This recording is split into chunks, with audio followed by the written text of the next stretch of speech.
Hello friends, मैं मनीष चौबे और आप सभी का स्वागत करता हूं चौबे क्लास में।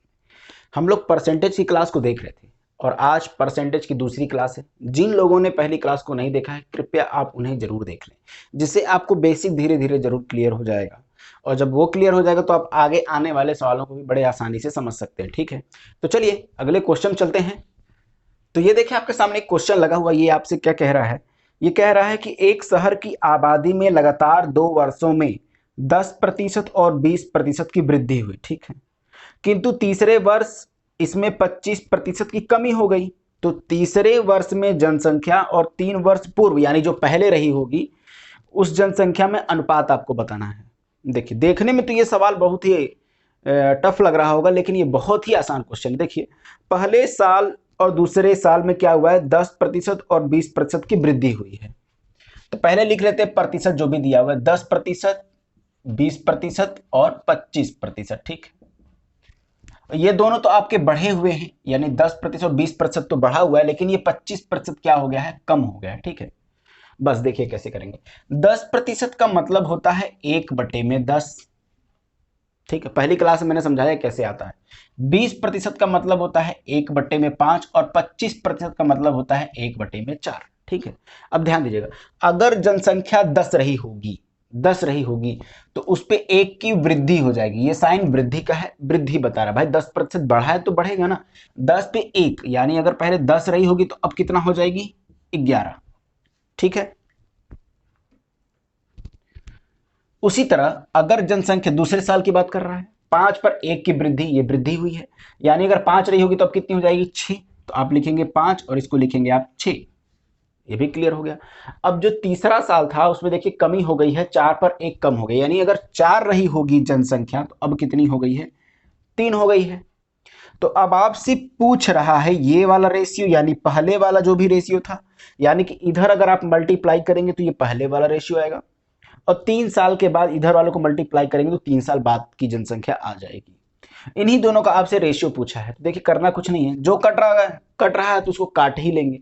जैसे 2 से अगर काटेंगे तो ये 2 बार में कट जाएगा, ये 3 बार में आपका कट जाएगा। ठीक है ना, मल्टीप्लाई कर लीजिए। 10 में 5 की मल्टीप्लाई करेंगे 50, 50 दूनी 100, ये आ जाएगा आपका यहाँ पे 100। और इसका मल्टीप्लाई कर दीजिए तो 3 3 9 और 11 99।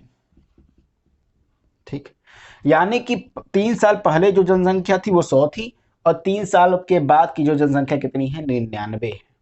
ठीक है, आपसे रेशियो पूछा है तो यही इसका रेशियो हो जाएगा। चूंकि अब ये किसी और से कटेंगे नहीं, यानी ये दोनों संख्या आप किसी और से तो कटेगी नहीं, इसीलिए यही आपका फाइनल आंसर होगा। ठीक है, तो ऑप्शन नंबर ए यहां पे आपका करेक्ट होगा। ठीक है, आशा करते हैं आपको समझ में आया होगा अच्छे से। चलिए अगले क्वेश्चन चलते हैं। तो ये देखिए, आपके सामने अगला क्वेश्चन लगा हुआ है। ये जनसंख्या पर एक बहुत ही बेहतरीन सवाल है। देखिए क्या कह रहा है, एक कस्बे की जनसंख्या जो है 5% जनसंख्या किसी महामारी में मृत्यु हो जाती है। किसी महामारी में 5% जनसंख्या क्या हो जाती है? मर जाती है। और बची जनसंख्या में से 8% घबराकर कस्बे को छोड़कर चले गए। यदि कस्बे की कुल जनसंख्या अभी 88,274 है तो शुरुआत में कस्बे की कुल जनसंख्या कितनी थी? ठीक, तो देखिए इसको कैसे करते हैं।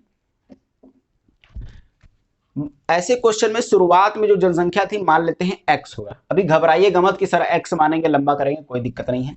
मान लेते हैं शुरुआत में जनसंख्या कितनी थी? x। ठीक, अब देखिएगा 5% अगर मर गई है जनसंख्या तो बची कितनी है? 95%। ठीक है, और अगर जो बची हुई जनसंख्या थी उसमें से भी अगर 8% लोग भाग गए हैं तो बचे कितने? अभी 92%। ठीक है, अब देखिएगा जनसंख्या थी x, उसमें से 5% भाग गए, 95% बच गए हैं अभी, तो इसको लिखेंगे 95%, यानी 95/100 गुणे में 8, ये 5% मर गए थे, 8% भाग गए हैं तो बचे कितने हैं? 92%, इसको लिखेंगे 92/100। ठीक, और ये जो जनसंख्या है वही आपको दे रखा है, यही तो है बची हुई जनसंख्या। कितनी है? 88,274। यही जनसंख्या इसके बराबर है। यहां से बस आपको x का मान निकाल लेना है।